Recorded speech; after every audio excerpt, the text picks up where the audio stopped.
Hi friends, ఈరోజు మళ్ళీ మనం సంక్రాంతికి వస్తున్నాం అనే మూవీ అనేది అయితే చూసొచ్చాం. సో, మా ఫ్యామిలీతోటి అయితే వెళ్ళడం జరిగింది మమ్మీతోటి. సినిమా చాలా బాగుంది. మంచి కంప్లీట్ ఫ్యామిలీ ఎంటర్‌టైన్‌మెంట్ ఉంది. అలాగే మాస్ ఎలిమెంట్స్ ఉన్నాయి.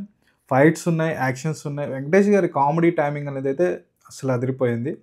అలాగే అనిల్ రావిపూడి గారి దర్శకత్వం గురించి మనకు తెలిసిందే. సో, చాలా క్లీన్‌గా, నీట్‌గా ఎక్కడ ఏదుంచాలో అదుంచి చాలా నీట్‌గా సినిమా అనేదైతే చూపించడం జరిగింది. చాలా బావుంది. సంక్రాంతికి మంచి ఫ్యామిలీ ఎంటర్‌టైన్‌మెంట్‌గా ఇదైతే నిలిచిపోయింది. ఎందుకంటే ప్రతి సంక్రాంతికి అనిల్ రావిపూడి గారు వచ్చి ఏదో ఒక హిట్ కొట్టి ఎళ్ళిపోతున్నారు. సో, సంక్రాంతికి అనిల్ రావిపూడి అనేదైతే ఫిక్స్ అయిపోవచ్చు మనం. సో, అంత బావుంది సినిమా.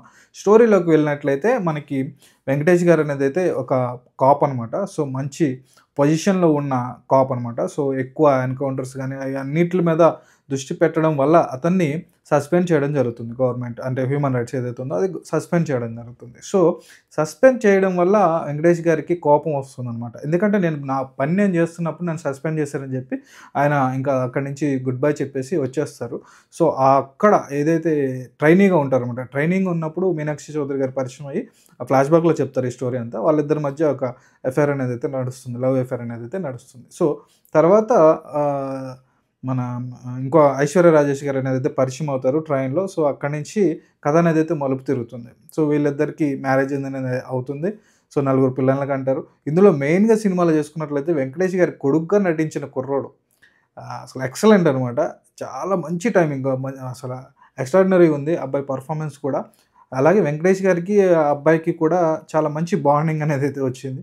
సో, కామెడీ టైమింగ్ ఇద్దరికీ అద్దిపోయింది. వాళ్ళిద్దరూ చూస్తున్నప్పుడు సినిమాలో ఆటోమేటిక్‌గా అందరూ గోల చేస్తారనమాట. అంత బావుంది కామెడీ వాళ్ళిద్దరికీ, వాళ్ళ అబ్బాయికి. నేను కొరికేస్తాను, నేను కొరికేస్తాను భలే సరదాగా చెప్తాడు. సరే బావుంటది. సో, అసలు స్టోరీ ఏందంటే అలా సస్పెండ్ అయిన వ్యక్తి పెళ్లి చేసుకొని మంచిగా ఫ్యామిలీతో సెటిల్ అయిపోతాడు. సెటిల్ అయిపోయిన తర్వాత గవర్నమెంట్‌కి ఒక అవసరం వస్తుంది. ఒక పవర్‌ఫుల్ పోలీస్ ఆఫీసర్ అవసరం వస్తుంది. అవసరం వచ్చినప్పుడు గవర్నమెంట్ పిలిస్తే తను రాడు కాబట్టి తన ఎక్స్ గర్ల్‌ఫ్రెండ్ ద్వారా పిలిపించడం జరుగుతుందనమాట. సో, పిలిపిచ్చి వాళ్ళిద్దరి మధ్య అంటే తనొస్తాడు. సినిమా చూడాలి. చూస్తేనే బావుంటది. మొత్తం చెప్పకూడదు కాబట్టి. ఇద్దరు లేడీస్ మధ్య వెంకటేష్ గారు ఎలా నలుగుతారు అనేది అసల ఎక్స్ట్రార్డినరీగా చూపిచ్చారు అనిల్ రావిపూడి గారు. అలాగే పాటలు కూడా మంచి ప్లస్ పాయింట్. రమణ గోగుల్ గారి సాంగ్ ఏదైతే ఉందో చాలా ఎక్సలెంట్‌గా ప్లస్ అయింది సినిమాకి. చాలా బావుంది సాంగ్ కూడా. వీడియో కూడా చాలా బాగుంది.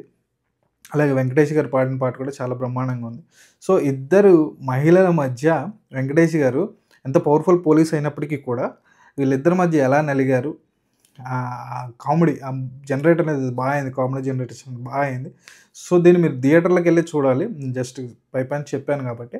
థియేటర్‌లో చూసే సినిమా అనేది ఓటీటీలో చూసే సినిమా కాదు. ఓటీటీలో చూడొచ్చు, అది వేరే విషయం గానీ, థియేటర్‌లో చూస్తేనే మీరు దాన్ని మంచి ఎక్స్‌పీరియన్స్ చేయగలుగుతారు. ఆ కామెడీని గానీ, దాన్ని గానీ. సో, మీకు కుదిరితే వెళ్ళండి. సంక్రాంతికి వస్తున్న మూవీ థియేటర్స్‌లో విత్ ఫ్యామిలీస్‌తో వెళ్ళండి. మంచి ఎంటర్‌టైన్‌మెంట్. Thank you.